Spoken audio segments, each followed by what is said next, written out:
7 things that I wish that every girl knew.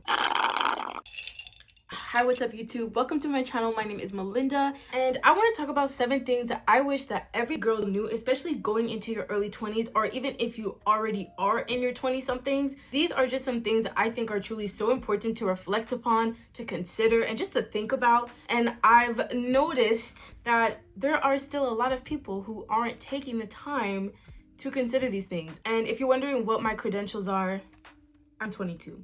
Going on 23, but in my experience, through some observation and just kind of seeing things on social media, I've just picked up on some things and I realized like these are just truly some valuable messages to share. So if I can help any other fellow 20-something gal to kind of see the vision, I'll be cool with that. So with that being said, let me know in the comments if you agree or disagree with some of these takes. Get yourself a snack, grab yourself your favorite drink, and let's get into the conversation. Number 1, you do not need a huge circle of friends, let alone an entire friend group. If you are still so preoccupied by how many friends you have or how many friends you are trying to make, I hate to break it to you, with all due respect, you need to realign your priorities, because this is the type of behavior and concern that truly should be left in high school. Before anyone tries to twist the narrative, I'm not saying that having a friend group period is a bad thing. Of course, if you are in a very healthy friend group with X amount of heads in it and y'all are truly in harmony with one another, maybe you guys have known each other for a long time and have managed to maintain that friendship dynamic, then of course keep it. But I don't know why people are so ashamed to proudly admit that they can only count this many or less people that they truly know and care for, that know them through and through, and vice versa. I don't know why people don't take pride in that. Like, that is so valuable. And this is something I know a lot of people have heard before. Friend to all is a friend to none.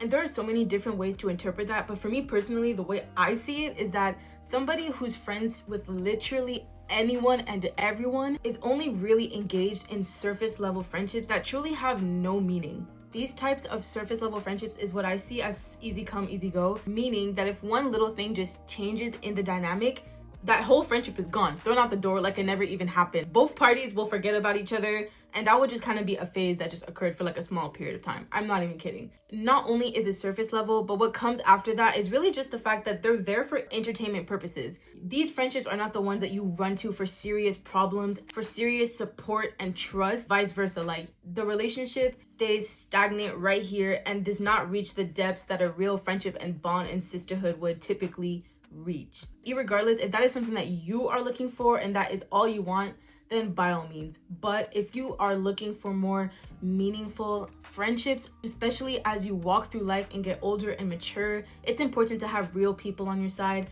And I think it's okay to have 1, 2, 3 real friends where you guys really have each other's backs and are always there for each other no matter what. Y'all are there for the long run, to really be there through the thick and the thins. Another popular saying that is probably overused but yet is still so true till this day is that quality matters way more than quantity. And sometimes you really got to break it down. Like, for example, what if there was this really popular winter boot on the market and they have so many different colors and different style variations, and you go to the store and of course in the back of your mind you're looking for a pair of winter boots that will actually keep you warm in the cold. Like, we're talking about negative temperatures. And so you buy the pair of boots and then you realize first use it's not really that good. This guy stinks! You know, your first winter with it was kind of getting wet all the time and your feet weren't really staying that warm. The next year you're thinking, well, maybe I'll just try it again, and then you buy another pair because they're so cute, and so you buy another color, and it's the same thing. The boots ain't keeping you warm, there's no insulation, your feet are always cold and wet because there's water going in. What is the benefit? There is none. And shit, you may be happy because now you have X amount of boots from this brand and you have all the colors, but realistically all you wanted was a nice pair of boots that actually keeps you warm in the winter. Maybe a pair of boots that would last much longer, that you don't have to go and buy a new pair every single winter. So I think that it kind of applies the same way to friendship. Constantly letting a bunch of people into your life when in reality you are looking for something much deeper. Maybe just focus on prioritizing on the people that have already met you halfway, where you guys are both providing quality in each other's lives. Another benefit of having a small circle, you're gonna have less people interfering in your personal business. And especially if you guys are really aligned with one another, it is not gonna deter you from the path that you are trying to go on. Because if there are too many people in the mix, that's so many different personalities, values, etc. People with different mindsets around you, and it makes it a lot harder to stay grounded. Number 2, learn how to enjoy your own company. Please, in big 2025, learn to be your own best friend first. There are so many benefits that come with actually spending time with yourself, like self-reflection or learning things about yourself that you probably didn't even know at first, especially if you've gone through a really rocky phase in your life, or you just feel all jumbled up and stuck, or just something's not going right. Taking the time with yourself will really open your eyes to so many things that you probably wouldn't have even thought about if you were constantly just seeking advice and etc. with other people, or just shutting it out all the time and not really letting yourself sit in whatever space you need to sit in that moment. It is really easy to let yourself get distracted by X, Y, and Z, by other people, and especially if you really need the time to figure out something in your own life, letting outside influences constantly overwhelm you and cloud your own judgment and your own discernment can be so damaging. But when you really spend the time with yourself, that will pretty much never happen, because at some point you will really start to know yourself, and you will now know whose advice to take, whose advice you shouldn't be taking, and you'll be able to really decipher your own path instead of letting everyone else kind of do it for you. You also shouldn't and can't depend on other people all the time to fill your cup on a daily basis. You are constantly looking outwards to other people to make your days feel fulfilling, pick you up when you're down, be your crutch. At some point, you're really gonna have to sit yourself down and ask yourself, what am I doing? Because if there are so many unanswered questions that you have for yourself and you're expecting other people to answer those questions for you, first of all, nobody's gonna have the answers for you unless it's something where you really need guidance on, and obviously things that you should genuinely go seek advice for, and just little things that you just can't even answer for yourself.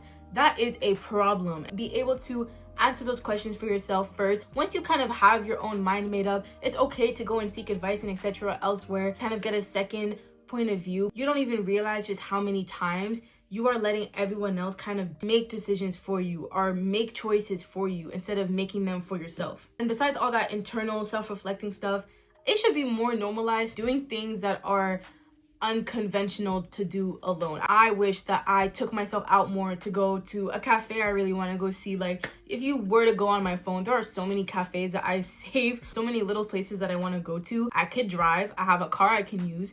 Why am I not doing it? You know what I mean? So never put limits on yourself to do the things that you really want to do. And if anyone out there is telling you that it's weird to go and sit down and grab some food by yourself, they need help. Slowly but surely, you end up realizing that you just always got you at the end of the day. I haven't personally broken the ice with going to like a restaurant or a movie by myself, but I do a lot of little things like run errands, go grocery shopping, go to the gym, whatever it may be. I do quite a lot of things by myself, my hobbies, whatever it may be. But there are still some little things, like I said, that I want to push myself out of my comfort zone a little bit more. I've actually known way too many people, they cannot spend time alone, and that always kind of baffled me in a way. And I don't mean to come off as being like, whoa, you can't spend time by yourself, like what is wrong with you? But genuinely speaking, I just found it a little bit sad because I truly enjoy my own company. If I have to spend some time by myself, I am not gonna complain. I love being able to decompress. So if there's someone who's constantly trying to be on your time, but like you kind of want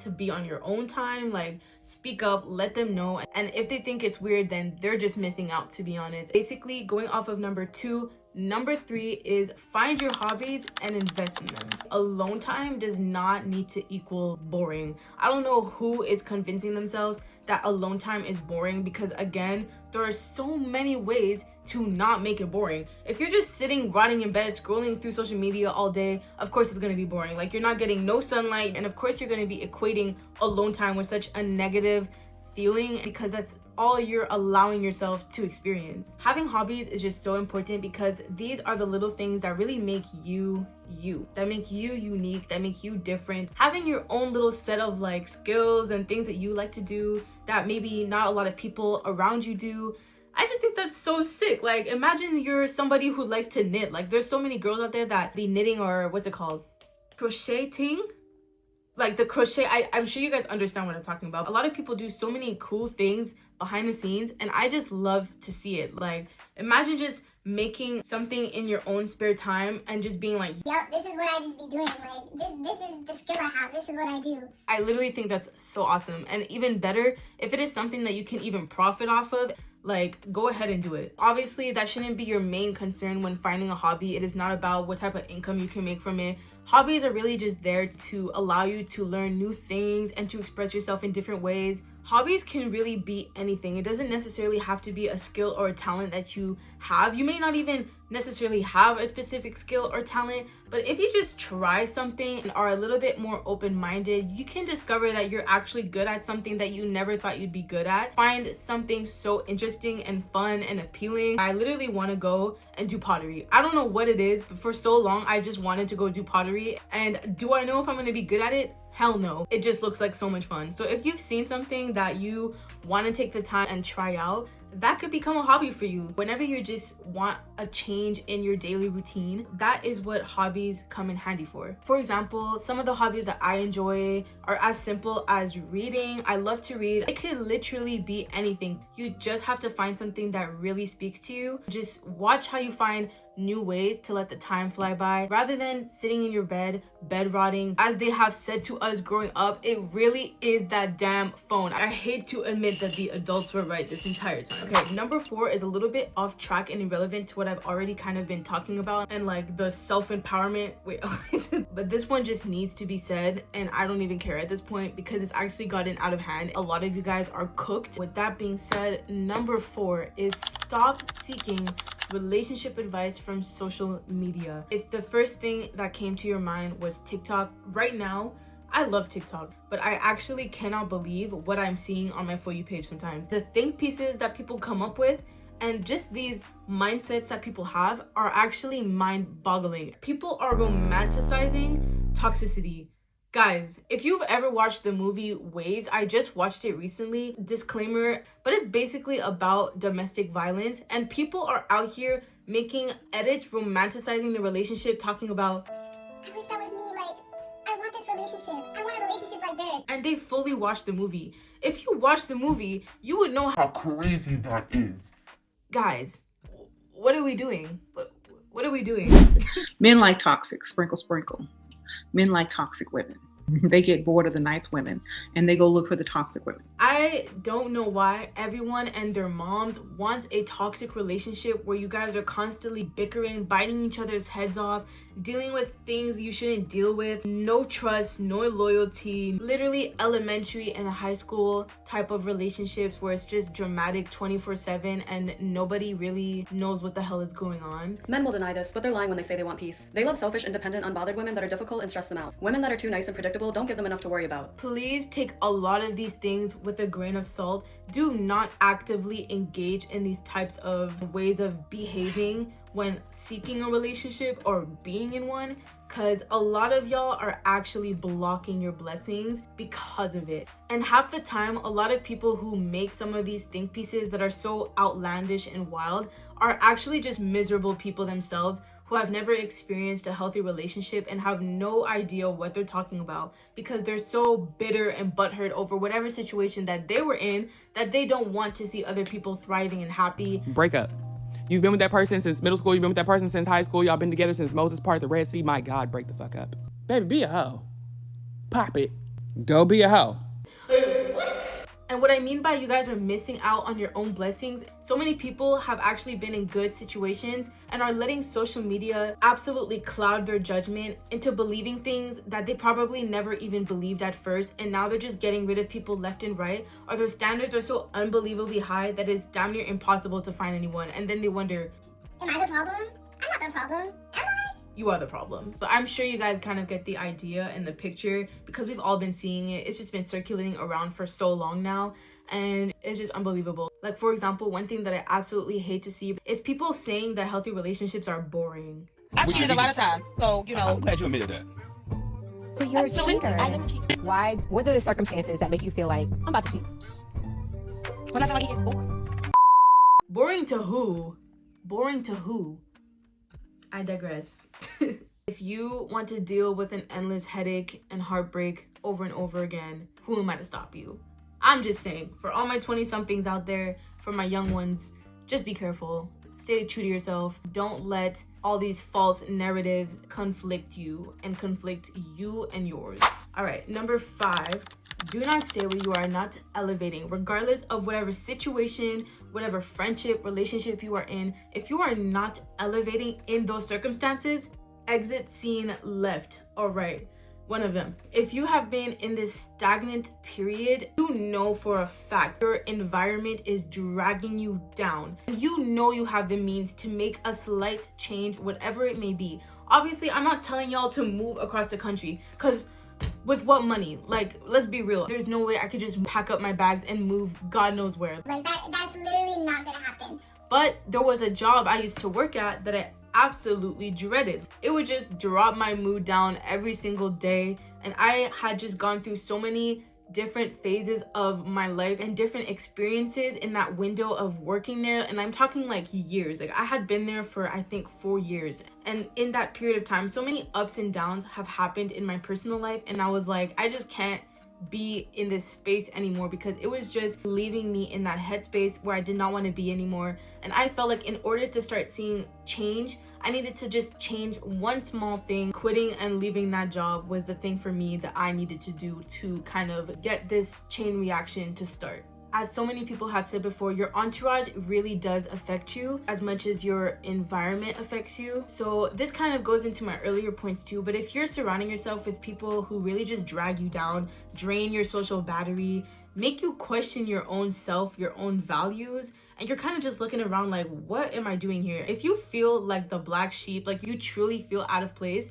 that is your internal self screaming to you to just make the change, even if it's hard. I've definitely made that change, and it was not easy at first, but when I realized that I knew what was up, I kind of just had to accept it and call it a day. When you avoid change, you're kind of just accepting the things that you don't want to happen to you. You are basically leaving that door wide open for you to be miserable. Your entourage should directly reflect your higher purpose, the higher self that you want to be. If you surround yourself with people that are allowing you to grow and to be a better version of yourself and are encouraging you to see your own potential, and like they genuinely want to see you thrive, you're gonna thrive. Your entourage is who you kind of are.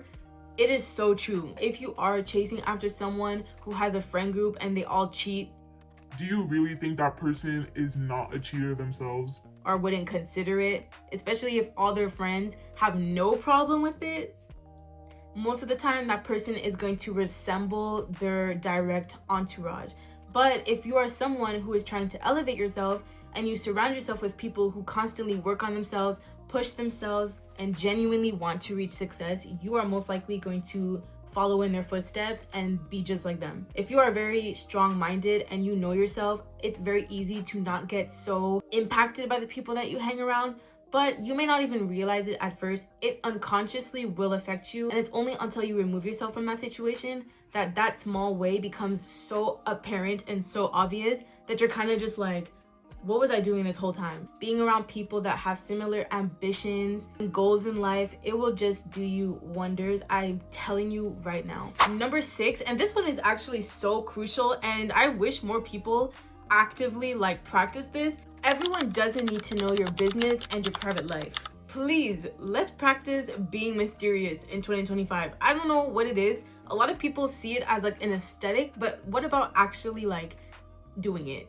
Being mysterious is such a flex when nobody knows your business except for the people, like I said earlier, that truly matter to you, that are your family, your really, really, really close friends, whether it's good or whether it's bad. This whole evil eye thing, I don't really say this on a day-to-day basis. I don't tell myself, oh, evil eye, but I do sort of believe that if you go out there spilling your entire plan to everyone of what it is that you're currently working on, something that happened to you, like an opportunity that hasn't been fulfilled yet, it's just there in the workings or whatever, I do believe that there are people out there with terrible energy, and that for some reason, that thing that you were so excited for and anticipating, all of a sudden it goes away. All of a sudden that opportunity is gone. It's like, you're like, what? Literally, what happened? It's probably because there are people out there that they don't want you.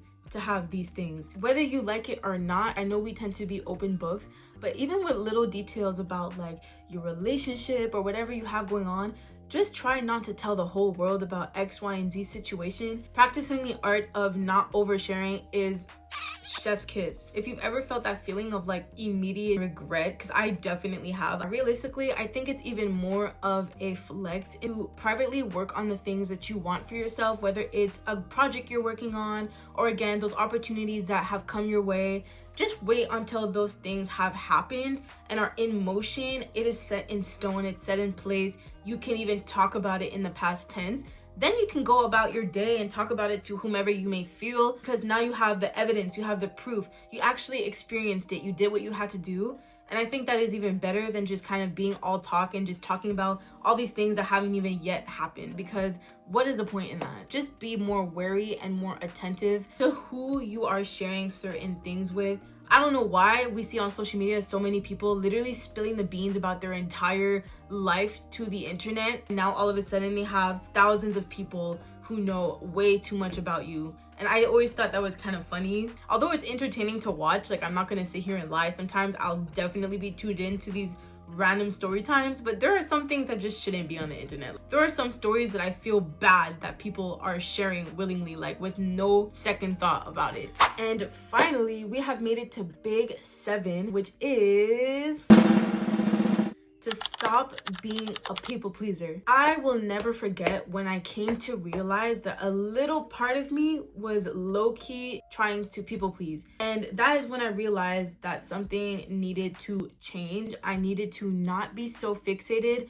on constantly making other people happy and putting my own happiness on the line and jeopardizing what I actually want and what I actually think just for the sake of making everyone else not have a problem with me, you know? Regardless of who it is, set boundaries. Have boundaries with literally anyone and anything. So many people are gonna wanna cross certain lines, not respect your boundaries, and what do you gotta do in that situation? Not let them. It is okay to practice the art of saying no. Like for example, if you are hanging out with people and they wanna do something that you're not okay with, and you're just so uncomfortable, but you constantly let yourself be uncomfortable, and not in the way where it's like allowing you to progress. Like I'm not talking about a situation where they're actively trying to push you to be a better version of yourself, like they're maybe encouraging you to go do something that you secretly really want to do, but you just haven't had the courage to do it and they're like forcing you to do it. Like I'm not talking about something like that. I just mean you're actually in an uncomfortable situation where you do not agree. Maybe it's a lifestyle that you don't actually want to be a part of, or whatever it may be, an activity. If you're not saying no and being strict and firm on that decision and setting that boundary, letting it be known,